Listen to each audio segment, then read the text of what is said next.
अम्मा जी ये लो, आज तो हम बिल्कुल वैसे ही खाना बना के ले आए हैं जैसा आप हमको बोली थी। आलू बैगन की सब्जी, रोटी और पुदीने की चटनी। पर मैंने तो गोल रोटी और सिलबट्टे की चटनी बोली थी, ये तो मिक्सी की चटनी और रोटी भी टेढ़ी मेढ़ी है। खैर कोई बात नहीं, अब लव मैरिज वाली बहू आई है घर में तो ऐसे ही खाना खाने को मिलेगा हमको। हमारी पसंद की बहू आई होती तो खाना भी हमारी पसंद का मिलता हमको और इज्जत भी मिलती। ये आजकल की लड़कियों को ना खाना बनाना भी नहीं आता ढंग से, इसीलिए लड़कों को फंसाकर लव मैरिज करती हैं। मम्मी छोड़ो ना, अब कहने से क्या फ़ायदा। भैया को जिससे शादी करनी थी उन्होंने कर ली, इनको ही इन्हें इस घर की बहू बनाना था तो बना दिए, अब बोल के क्या फ़ायदा। छुटकी तू चुप कर, हर वक्त आग में घी डालने का काम करती है। जल्दी जल्दी सब बर्तन धोए के धो दी, फिर रात के खाना बनावे की तैयारी करी। अरे सत्यानाश हो तेरा। अरे तू खुद तो दहेज में 1 रुपए लाई नहीं है और मेरे घर का इतना नुकसान कर रही है। यही फर्क होता है लव मैरिज और अरेंज मैरिज में। आज मेरे पसंद की बहू आई होती तो बहुत सारा दहेज लेकर आई होती, तो वो अपने सामान को संजो कर रखती, अच्छे से संभाल के रखती। अब तू तो 1 रुपए का अपने मायके से कुछ लाई नहीं है तो तुझे किस चीज की कदर होगी। मेरे घर का नुकसान करने में लगी है बस। ऐसी बात नहीं है अम्मा जी, वो तो हम बर्तन धो रहे थे और हाथ से कप फिसल के टूट गया। अरे बस कर, अब तू तो यही कहेगी ना, और पहले ढंग से बोलना तो सीख जा। बस बहाने बनाने को कह दो इसे बस। पता नहीं मेरे बेटे को तुझ में क्या दिखा जो तुझे यहाँ उठाकर लाया। क्या बात है कविता, तुम इतनी उदास क्यों हो? कुछ नहीं जी, मम्मी जी हमका बिल्कुल पसंद नहीं करती। हम का करी, हम चाहे जितना कोशिश कैली लेकिन मम्मी जी के हमार कोनो काम पसंद नहीं आवत, का करी हम। कविता तुम परेशान मत हो, धीरे धीरे सब ठीक हो जाएगा और मम्मी जी भी तुम्हें अपना लेंगी। पता नहीं जी वो दिन कब आएगा। क्या हुई गया जी तुमको? कुछ नहीं, खांसी बहुत आ रही है। खांसी के मारे नींद नहीं आ रही है, तुम मेरे लिए गर्म पानी करके लाओ ना जरा।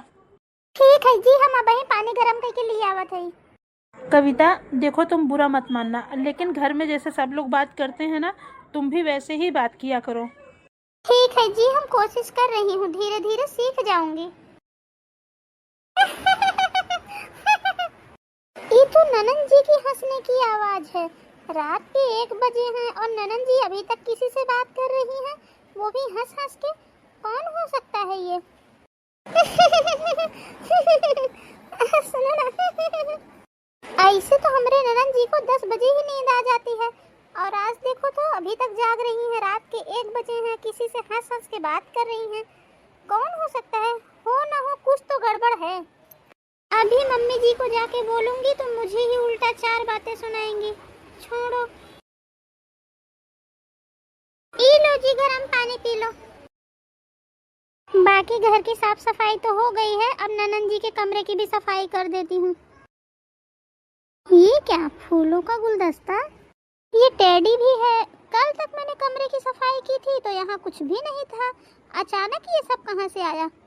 निकिता, अभी तो वैलेंटाइन डे वीक चल रहा है ना, तुम्हारा भी कोई बॉयफ्रेंड है क्या? भाभी आप तो गांव से हो ना, आपको कैसे पता ये सब के बारे में? वैलेंटाइन डे क्या है ये?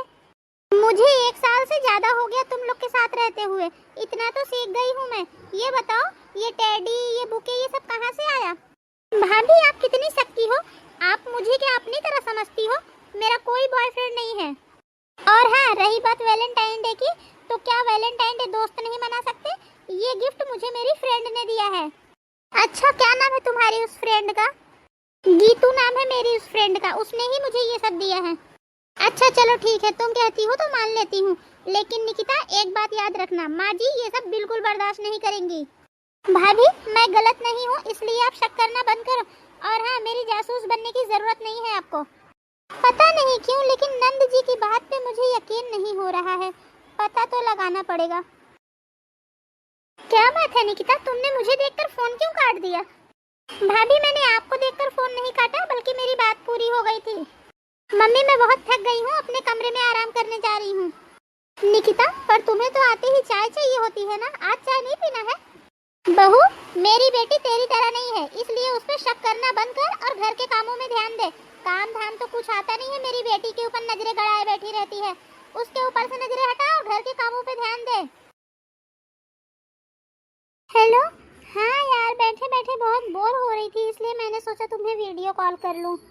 निकिता, कौन है ये लड़का जिससे तुम वीडियो कॉल पे बात कर रही हो?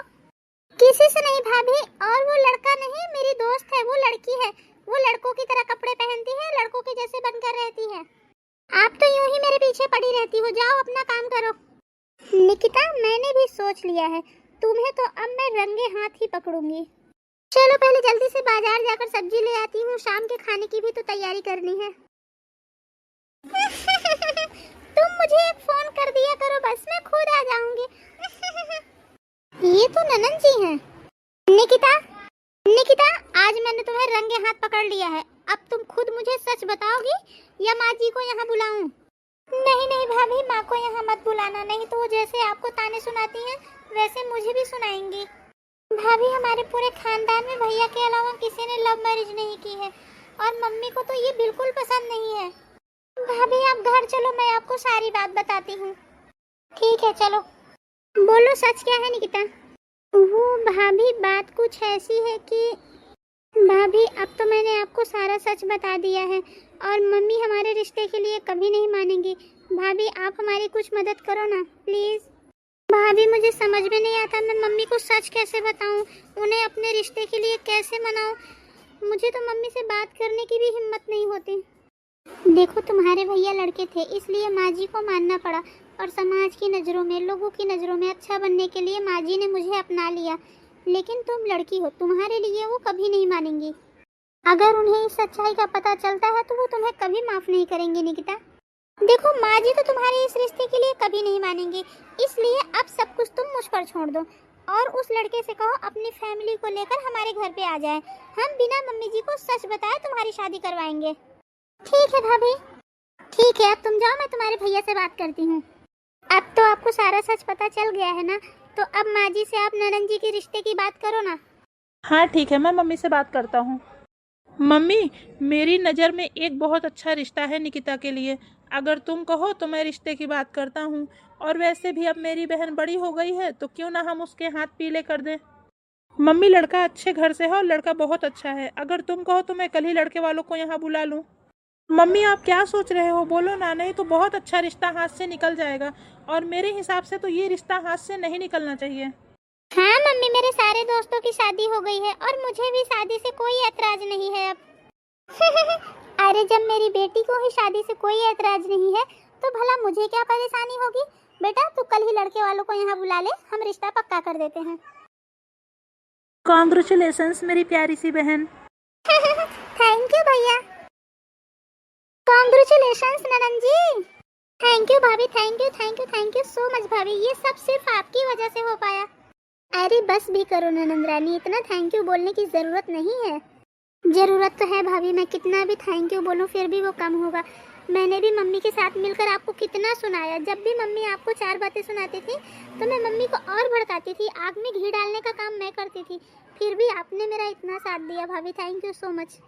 अरे बस बस चलो अब खाना खाते हैं, और वैसे भी शादी की तैयारी भी तो करनी है।